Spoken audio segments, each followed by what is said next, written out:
Good morning, precious friends. I'm not sure exactly when this video will publish, but last night I had the privilege, and some of you may have already seen the post, of attending a lecture by Dr. Jay Battacharya out of Stanford in California, my old stomping grounds, the Bay Area. And he was talking about biomedical research and how it has stagnated and what to do about it. It was fascinating.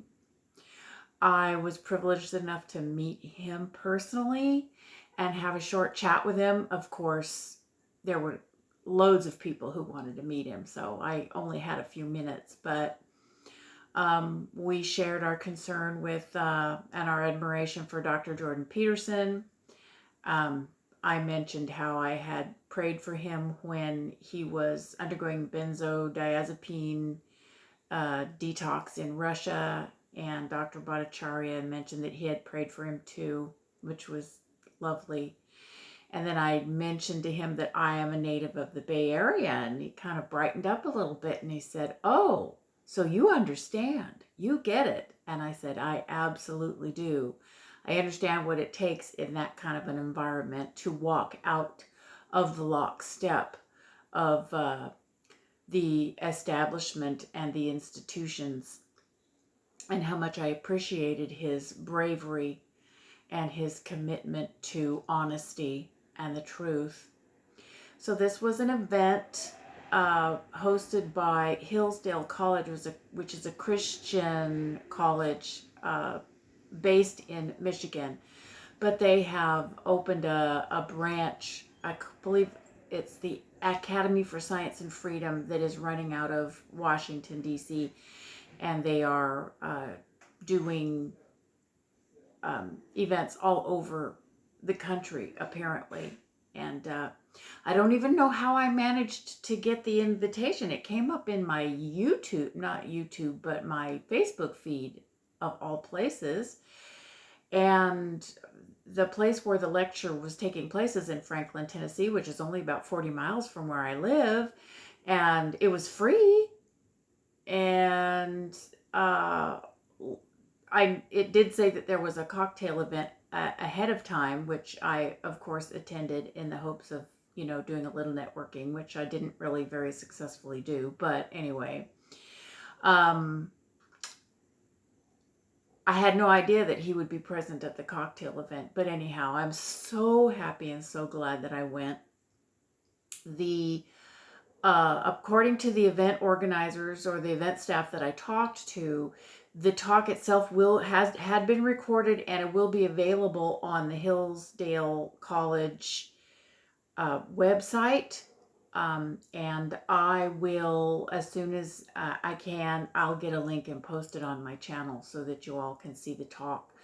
It is fascinating. A lot of us have a tendency to presume that the stagnation of biomedical research has pretty much everything to do with the fact that industry pretty much owns all the data at this point. And while he did go into that somewhat, and there were a couple of people who were pretty insistent on that point, not that I disagreed with them, but he did make a good case that the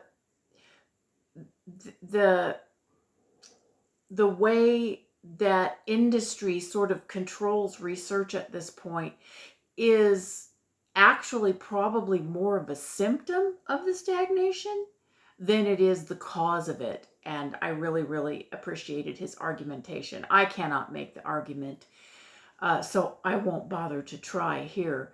I just encourage you in a week or so, when I post the link, to absolutely go and watch the video.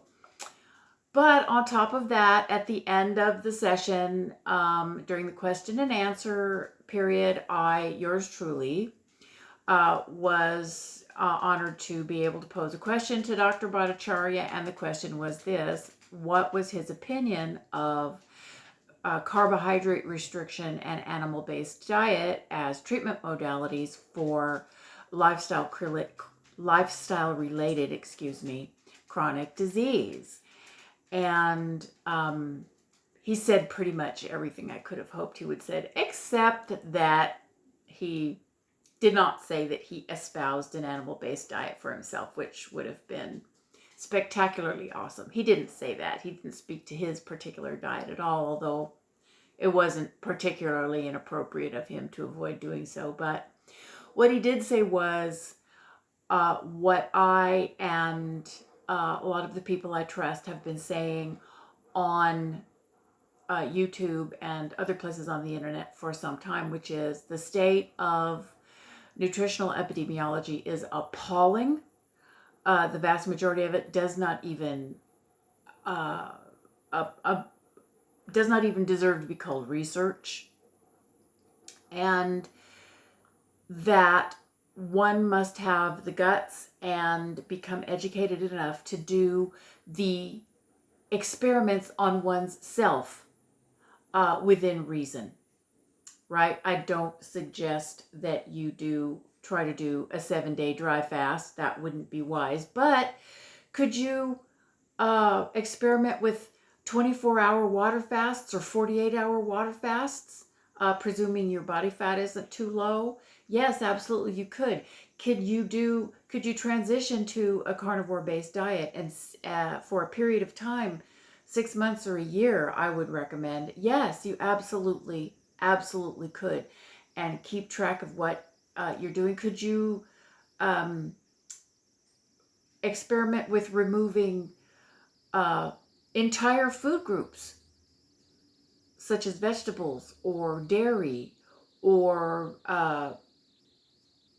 fruit or gluten or grains or whatever, or beans or legumes from your diet, and see how that affected you? And what really blessed my heart was that he said, yes, you can do the experiments on yourself and see what makes you feel better. And that is absolutely legitimate from this wonderful, brilliant, accomplished, experienced researcher and physician. You should feel absolutely free to do that. Don't let anybody tell you that it's inappropriate.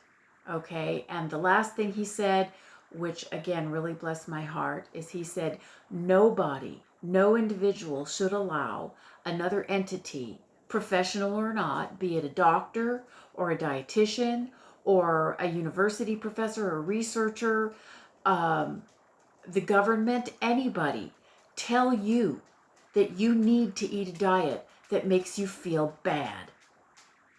Nobody should allow you to feel guilty or wrong for eating the diet that makes you feel well.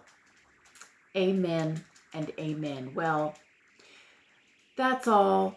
I hope all of you get a chance to do as I've done and take in a lecture by someone as honest and brilliant and brave and as Dr. Battacharya is, in my estimation, and experience the blessing of getting to participate as I did last night. I'm still over the moon about it. I'm so glad I was able to share it with you. And I just want to wish you, I'm busy today, so it's going to be a shorty. I just want to wish you peace, love, and meat. I love you all, and I will talk to you soon.